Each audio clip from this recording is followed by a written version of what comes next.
Hello everyone, today we are breaking down Season 1, Episode 3, Backseat Driver of Dexter Resurrection. But before that, remember to like the video, helps out the channel a lot, and subscribe, and yada yada yada, let's get to it. The first thing we see is Dexter struggling as a Eurocar driver. He has a rating of 4.2. He doesn't have some of the complimentary items some other drivers provide, bottles of water, etc. But Dexter is using this job more as a cover story than anything. As a Eurocar driver, he has an excuse to be all around the city, so if he's stalking someone, he has a built-in excuse. Dexter returns home where he gets a phone call from a veterinarian. He has ordered some M99. Basically, this is what Dexter uses to knock out his victims. He is back on the prowl, and it seems that the killer known as the Dark Passenger will be his first victim. We are now with Harrison, being questioned by Detective Wallace and Detective Olivia about the disappearance of Ryan Foster, the man Harrison murdered. Unfortunately for Harrison, Ryan and him were kind of close. He helped Ryan from time to time, running errands. One time he even got him weed. The detectives showed some CCTV footage of the last time Ryan was seen alive.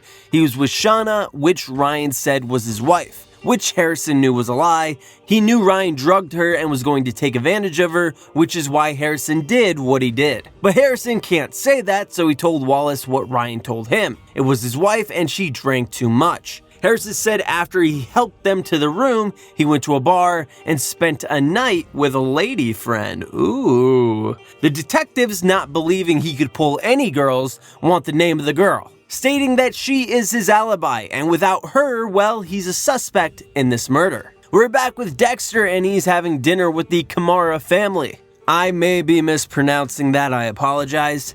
Constance somehow knew Dexter was originally from Miami, which throws him off a bit. He then gives them a little backstory. She did a background check on him, which only cost $75. It gives all his previous addresses and former employers. Dexter gets an idea of searching for the Dark Passenger on this, since he can't find his home address. He finds the address and waits outside his apartment.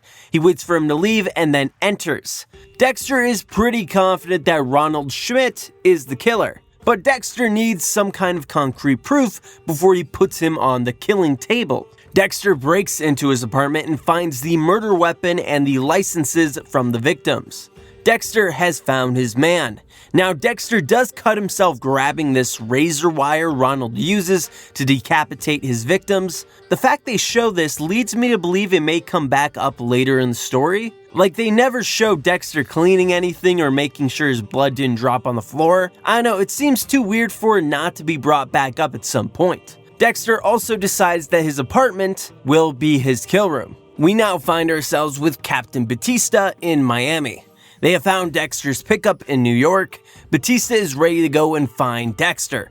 The only problem is that Harrison was the one driving it, and then he sold it to his friend. So this will be no picnic for Batista. He's gonna have to search for Dexter a little bit longer. We're back with the detectives. They are back in Ryan's room, seeing if they missed anything. They tested Shauna and her results were negative for being abused, which makes Wallace think either Ryan, a person known for this behavior, had a change of heart, or somebody stopped him. Wallace believes the murder happened in the room, but the dismemberment somewhere else. She decides to go for a walk and basically figures out exactly what happens. That the body was loaded up on one of these carts, taken on the service elevator only used by employees, and taken to the kitchen where it was cut up.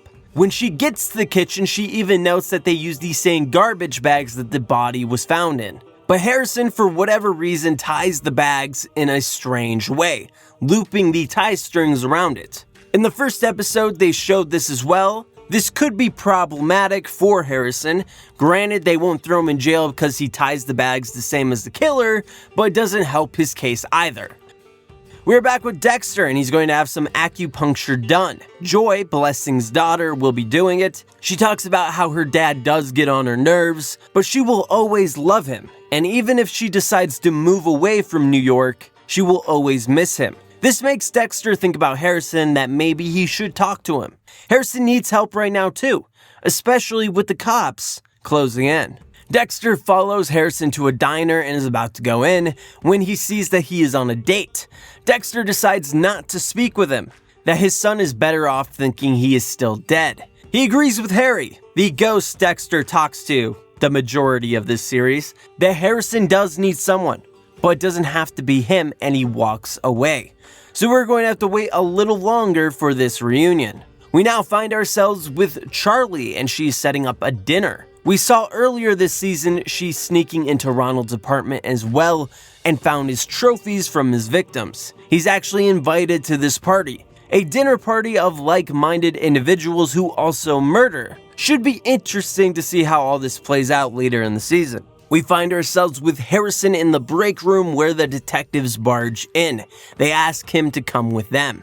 They then show him some security footage of the hotel after he led Ryan back to his room. He was nowhere to be seen, and he didn't show back up on the cameras till the next day, but no camera caught Harrison leaving or entering the hotel whatsoever. So he never left, which means he lied about going to a bar. What else could he have lied about? Wallace then breaks down what she thinks happened that night, the murder, how Harrison saved the girl from being abused, how he cut up the body. She then tells him if he cooperates, they can maybe then lessen the charge from homicide to justifiable homicide. So less jail time. Harrison says he wants to make a confession, that no, he never left the hotel because he lives here. We have seen him and Elsa have a deal where she tells him what rooms are vacant, and he spends the night there, because he is homeless and has nowhere else to stay. The hotel manager, Stefan, does not know about this because both would lose their jobs, which is why Harrison lied about the bar and the girl.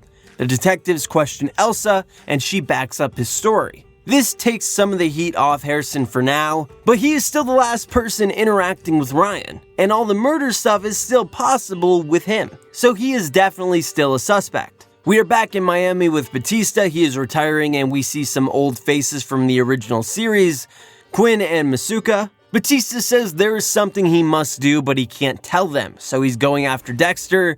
Why he's not telling them about this, I'm not really sure, but hey, you gotta do what you gotta do. We're back with Dexter. He is in his car waiting for Ronald. As we know from previous episodes, Ronald just steals people's your car rides. Dexter knows where Ronald is at because he talked to the place he works for and they said he was going to be at this site. So Dexter just has to wait, and Ronald takes the bait. The only issue is Dexter dropped the M99 in between the seats and he can't get a hold of it. Right as he's about to grab it, Ronald put the chain thing around his neck. It looks like Dexter may be in a little trouble. Ronald is asking Dexter his normal questions, who's going to miss him when he's gone. And Dexter could not care less. He even made a joke. But Dexter did start playing it up like, oh my god, I'm gonna die. Oh. Dexter parks and reaches for the syringe. Ronald starts sawing, which should kill Dexter, but it doesn't.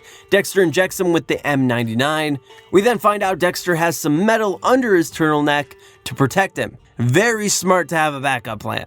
Dexter sets up the kill room in Ronald's apartment. Ronald thinks he had something to do with the invitation, the money someone left him. This was Charlie, we saw this earlier. Dexter says he has no idea what he's talking about. He then kills Ronald and chops up the body. He reads the invitation about the dinner party for murderers. The only thing is, he wasn't invited. But earlier this season, the person who survived from one of Ronald's attacks said Dexter kind of looked like him. So he's going to pose as him, which could end very badly. Like, how much do these people know about Ronald? Will Dexter have to know about IT stuff? We will see what happens next week. So what do you think of the episode? Leave it down in the comments below, and if you want more Dexter content, please subscribe and like the video. Check out the Twitter link in the description below, and as always, have an awesome day.